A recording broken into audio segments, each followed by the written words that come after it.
People think nature is balanced. They think it's a Disney movie where the wolf and the bear are friends. But this is the reality. A slow, miserable death by exhaustion. Yellowstone is ground zero for this debate. When you drive in, you see elk, deer, and bison everywhere. Tourists see scenery. But the wolves just see a grocery store, and today I'm taking you right into the middle of it.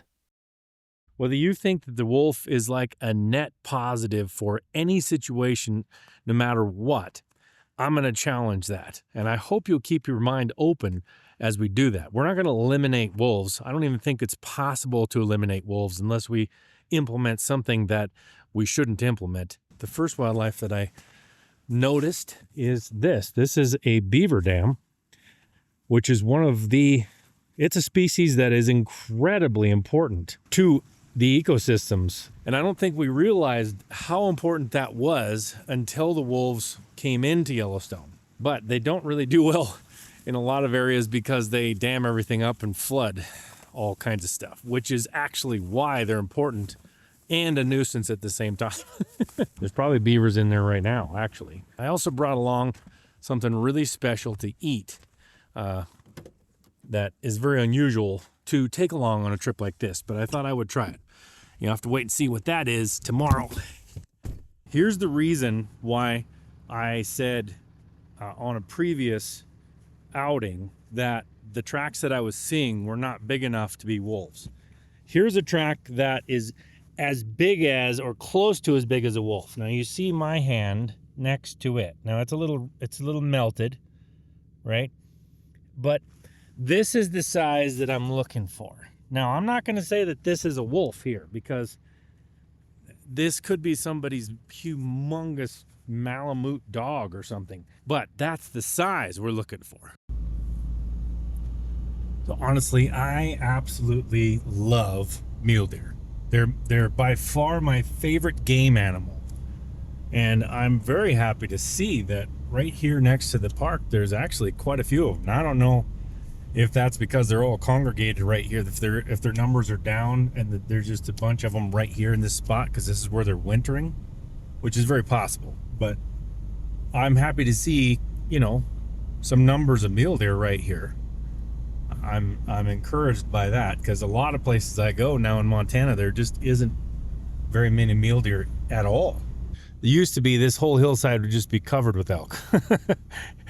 I don't know if it was this time of year or it was usually in like end of November. Back when some of them old trappers came through here, the numbers of game that they saw was absolutely incredible. I'm looking around, I'm seeing mule deer up here and mule deer down there. Whitetails just ran up that hillside. There's elk standing on that hill over there. There's elk bedded down below. It's so abundant with game animals. A lot of Montana is not like this anymore. A lot of the West isn't like this anymore. But this is what it used to be like. It used to be like game animals everywhere. Haven't seen a wolf yet, though. I'm looking. I am looking. Have not seen a wolf show up. I'm not very level. I'm very downhill this way, but I think it'll work because I can just put my feet up against, while I'm sleeping, I can put my feet up against the other side.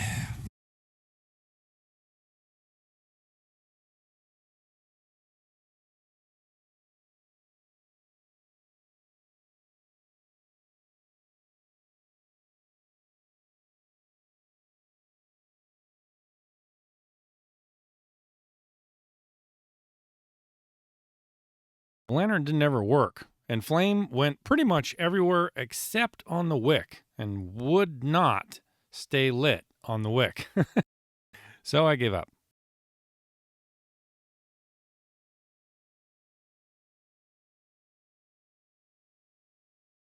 You guys might not like my movie selection, but sometimes you just, these are the movies I like sometimes. So, I'm going to bed down for the night. I've got some jerky sticks that were made out of my whitetail buck this year. What are these called again? They're called pork rinds. That's what they're called. some pork rinds, and then I'm going to watch this movie, which is music and lyrics. I think it's pretty good. I'm going to watch Conager for the next trip. That's a good movie. But I don't have it downloaded, and I don't even have it purchased because it's not available anywhere. You have to buy it. But while I slept snugly in my truck camper, little did I know that the drama of predator versus prey was playing out just a couple miles away. Can you hear them? No, probably not, but miles and miles away, I can hear wolves. Not next to me, but miles away. You can hear a whole pile of them howling over there. It's about 4:30 in the morning. Let's get up and head for the park and see if we can find one. Put on camera. I just took some more jerky sticks. I'm going to eat those for breakfast. And we'll get something more substantial to eat when we get into the park somewhere after that first initial daylight. I'm not positive if you can even get into the park at this time of day, so I'm going to go up to the gate and see if it's open. I'm in Gardner right now, the town of Gardner. And it is 5 o'clock right now. The light was green and there was a sign that said continue, so I did. Now I'm in the town of Mammoth, which is inside the park.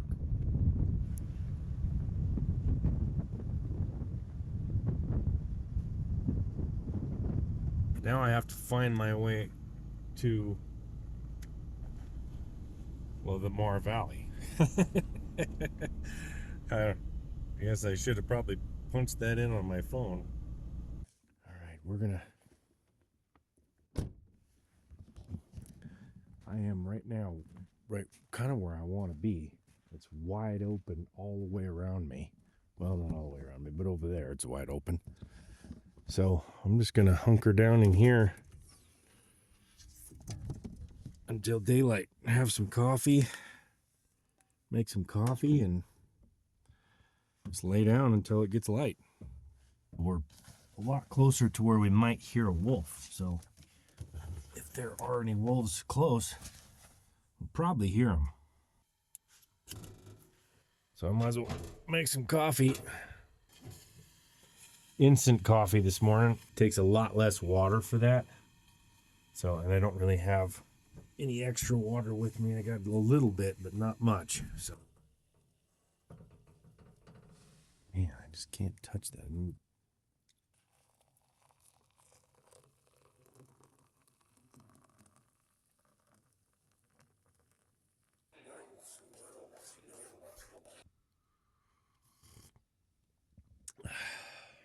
First coffee of the morning. Oh, yeah. It's not as good as making a full pot of coffee, but it'll do the trick. Instant coffee is better than nothing. Actually, I don't know. There's probably instant coffee that's worse than nothing, but this is better than nothing. I'm just seeing there's just hundreds and hundreds of tracks going down the highway of buffalo. I'm praying I find a wolf on this trip that I can at least get some footage of. I only have one day in here, so I don't know that that's going to be enough, but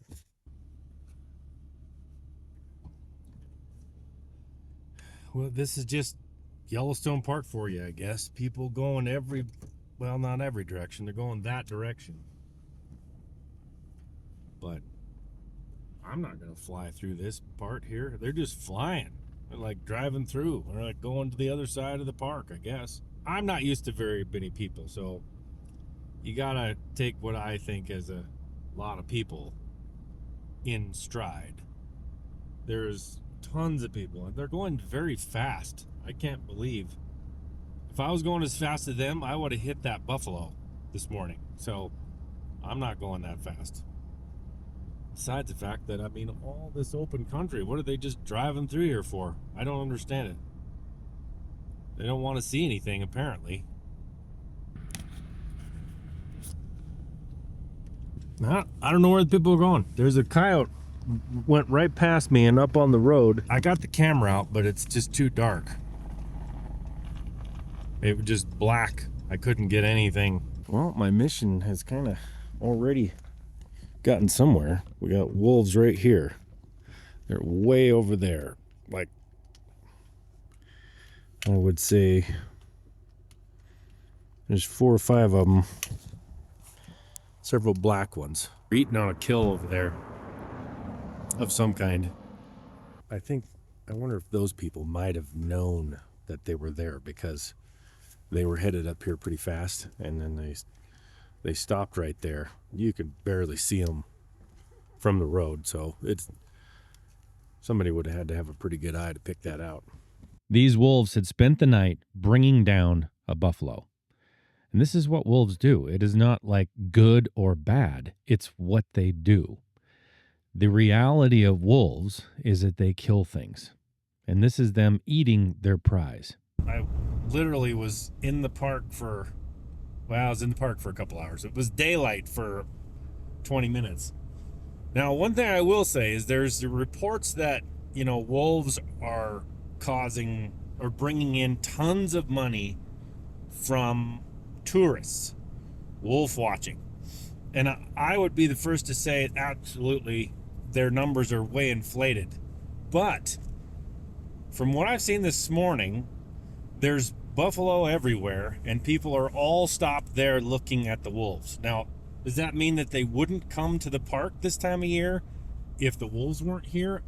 I'm not positive about that, but you may have an argument a little bit more than I thought on that, because they are a draw. So buffalo are a lot harder to kill than elk or deer, obviously, but when there's a lot of them like this and a lot of wolves, they can wear a buffalo down. As far as killing game, wolves are far more cruel about the killing. I mean, people get all upset when somebody wounds a game animal, and yet a wolf takes hours and hours and hours to ever kill anything, because they kill by exhaustion. When they released wolves in Yellowstone was 1995, and it cost millions of dollars to transplant these wolves from Canada.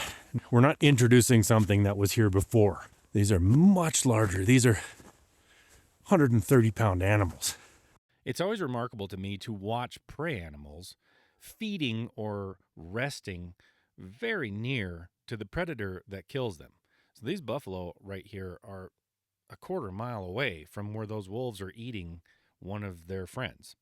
And it's always remarkable that they're just so calm. They're just doing their thing.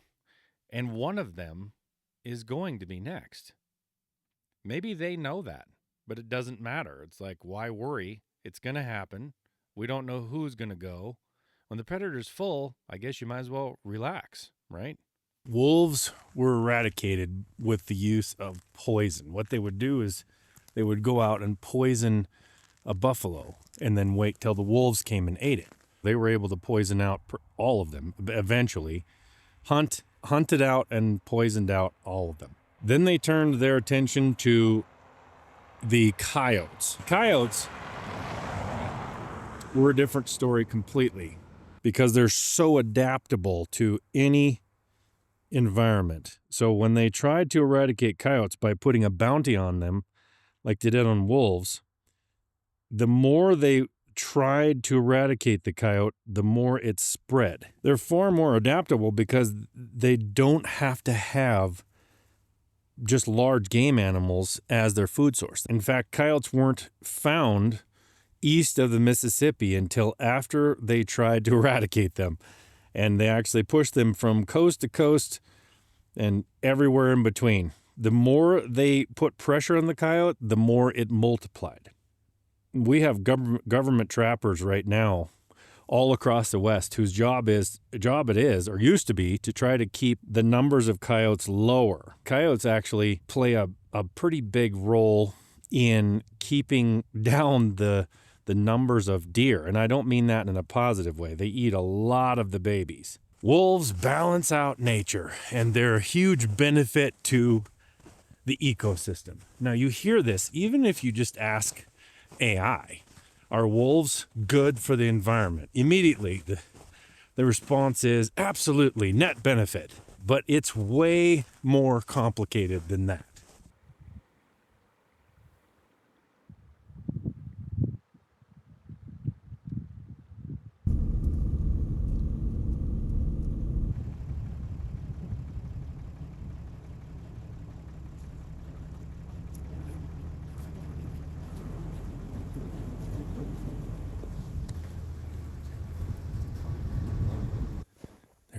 There's a buffalo bull right over this hill. So I pretty much got everything I need from this trip, but I did want some close-up stuff of a buffalo bull. Obviously he knows I'm here, but I'm whispering anyway. He's right there. So one thing about this is a pretty old bull. Kind of surprised that the wolves don't go after these old bulls like this, but they're so big, probably hard for them to get down, even with their exhaustion tactics. The studies and the story of Yellowstone focuses a lot on the fact that they had too many elk in the park. That was a completely enclosed herd in the park. So what they ended up doing was overgrazing a lot of areas. One of the things they did was overgraze the willows, right? Which, according to the study, affected the beaver population, and took out the beavers. This is what the entire story was about, was restoring the willows, putting the wolves back, which restored the willows, right? Which fixed the ecosystem. But we have to remember that was an enclosed system without humans in it. When we talk about this, we kind of associate that as like the same environment as we have in like northern Idaho or in Colorado, which is completely ridiculous. Even pro-wolf organizations and universities who do studies, like one of the universities in Colorado is very, very pro-wolf. But they even stated that if you expect a net benefit from putting wolves in Colorado, you're going to be disappointed because the situation is not the same. And what they meant was hunters have controlled the populations of game in Colorado, and they have kept that same situation that happened here from happening already. So putting wolves in is zero benefit when there is no destruction happening. And yes, the wolves did bring back, I guess you could say, partly responsible for bringing back the willows and stopping the overgrazing in the park. But that wasn't by just balancing out nature nice and smooth. That was by killing 15,000 elk in less than 10 years. Now, I'm not exaggerating here. Between them and the grizzly bears, the population of elk in the park went from 19,000 in that one herd down to less than 3,000 at one point, and now has bounced back to 6,000 or 8,000 according to the latest studies. What would have happened had we not been able to start hunting the wolves outside the park? I have no idea. This illusion that people have that wolves balance out nature has been proven over and over and over again to be a complete farce. Any predator in nature, especially in a controlled area or controlled environment, will just keep killing until everything is dead. This has been proven in enclosures in Africa. It's been proven in test tubes. It's been proven over and over again. They do not limit themselves. They don't have morals, so they will kill babies as they come out, as many as they can find, whether they eat them all or not. They will kill, if game is abundant, they will keep killing whether they eat it all or not. I'm demonizing the wolf on purpose here in a way because it has been undemonized. It has been Disneyfied, so much so that now we are all over the internet now. You see these AI generated videos of wildlife doing things that they would never do. A polar bear putting its baby up on a boat to save it from a whale. A wolf being saved from underneath the ice and then becoming the friend of a human. These are fake. And when you realize that every time you watch that, they get millions of views because it feeds this pampered view, this soft, compassionate, cuddly view in your mind, we get the wrong impression of nature. We have to remember that man is actually a far superior manager of wildlife populations, of forest, of everything in nature than just allowing it to run its course. This is as close as you want to get. They say 25 yards. 25 yards is way too close. This is 70 yards about. 50 yards would be pushing it for me. Wolves have to spend 48 hours roughly. They wound one, get it to bleed good, keep it bleeding, and make sure that it don't let it lay down, don't let it take a rest until it's so exhausted from blood loss and standing up and trying to just survive. That's a horrible way to go. That's how wolves kill these huge animals like this. It's actually how wolves kill just about anything. Be the equivalent of man, a hunter, going out and deliberately gut shooting an animal and then making sure that every time it laid down, you picked it back up and made it run and made it walk until it collapsed. That's the equivalent of that. You can imagine how that would go over. I actually think these particular buffalo right here want to take this path. There's kind of a path here, right there. So I think they're waiting for me to move so they can walk up this path. So I think I'm going to get out of the way.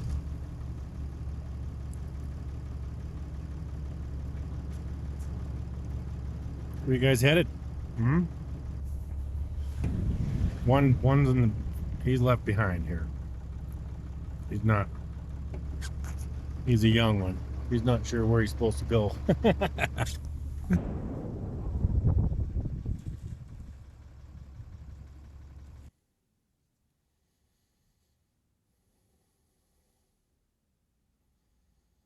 It's 3:20, took a little nap. I think I have time for a quick snack here, so. Crab legs. I don't know if you can actually do this or not, but we're going to try it.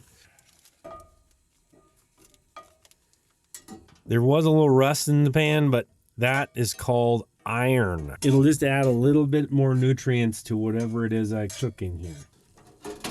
We're just going to put these in there like this. Just like that. Honestly, they look like alien, like bug legs, don't they? Like you just threw some alien bug in there.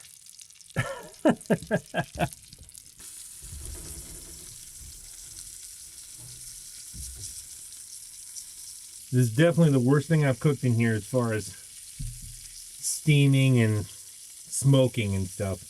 You can see it's just smoking. I don't know if it's burning, but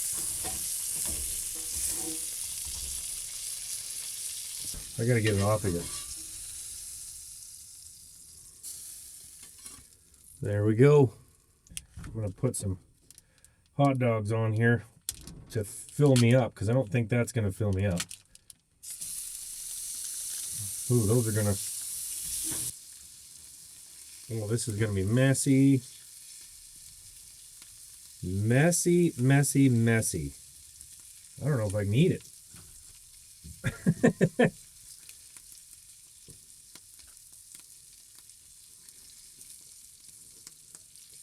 Well,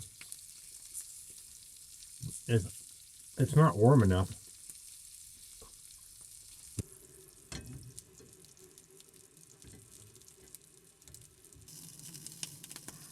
See there? It's just like, it doesn't come, since it's pre-cooked, it doesn't really slide out like real when you first cook a crab. That was good. It's probably not something that I will ever do again. It stunk up my whole vehicle, and I can't get it off of my fingers. Oh my goodness. It's like the fifth napkin. These are cheap, and they're way easier to eat in here. So I think this is what's going to be the meal that I can actually eat. Too much coffee. I put way too much of the instant coffee in there. All right. Oh, man. That was not a good idea. Total fail. All right, let's go.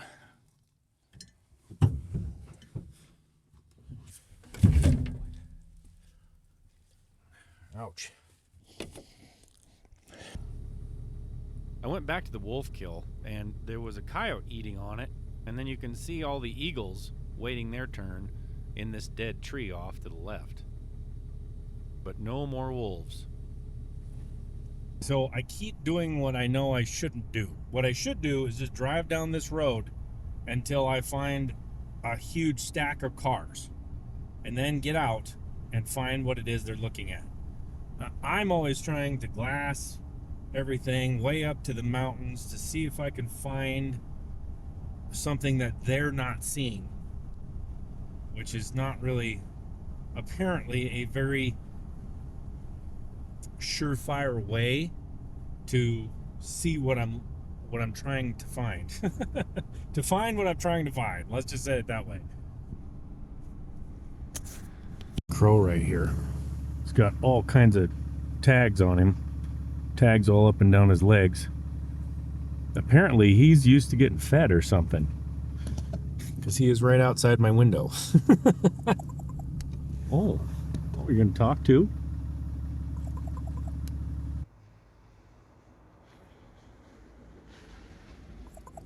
Cameron, Montana has a